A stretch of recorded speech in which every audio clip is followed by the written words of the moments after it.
नऊ सारखे आहेत एका याच्यामध्ये आणि बोंडाला पण म्हणजे चांगली आहे ना, बोंड पासून एक तुम्हाला नंबर. बोंड हा, दिसत आहेत आहेच ना मग गुळापासून आहेत ना एक नंबर शेंड्यापर्यंत. शेड्यापर्यंत आहे ना. तुम्ही त्याच्या खाली गेले जमिनीला ते गेलं तरी पाहिलं तरी आहे तुम्हाला कोणती. बरोबर. आणि म्हणजे इतर वाहनांना असं काहीच कुठं कुठंच नाही आणि आहे. एवढा माल लागल्यानंतर पानगळ सुद्धा नाही अजून विशेष कधीच नाही. हा तो एक पहिला प्रश्न महत्वाचा आणि तिचा विशेष म्हणजे बरोबर. हा माल झाल्यानंतर हे पराठी सोकायला पाहिजे होती. बरोबर. कसं बोलले तुम्ही शेवटपर्यंत हिरवागार आहे. अरे शेंड्यावर माल अधिक लागूनच राहिला पानाला पाटाच्या तुम्ही बन नाही ना. पानाला हात लावा ना, हा, असं हा, वेल्वेट हा, सारखं हा, पान आहे ना. एकदम नरम पान आहे. म्हणजे- तिचे रोग नाही काही नाही काही नाही. हा जो पाण्याचा याला ठिपके पडत असतात खालून पाण्याचे, हे ठिपके नाही आहे पराठी. या व्हरायटीचं वैशिष्ट्य जे याला वेल्वेट सारखं पान आहे.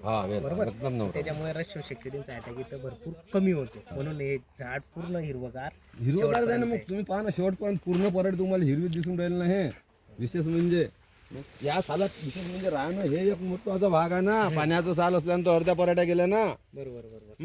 काही जणायले एकरी 2 आणि 3 4च्या वरती कापूस नाही होत. तुम्ही पहा इतकालीच पराठे आहेत डोंगा एवढे पिवळी धम झालेले आहेत. किती वाटतो किती माल येईल? हा?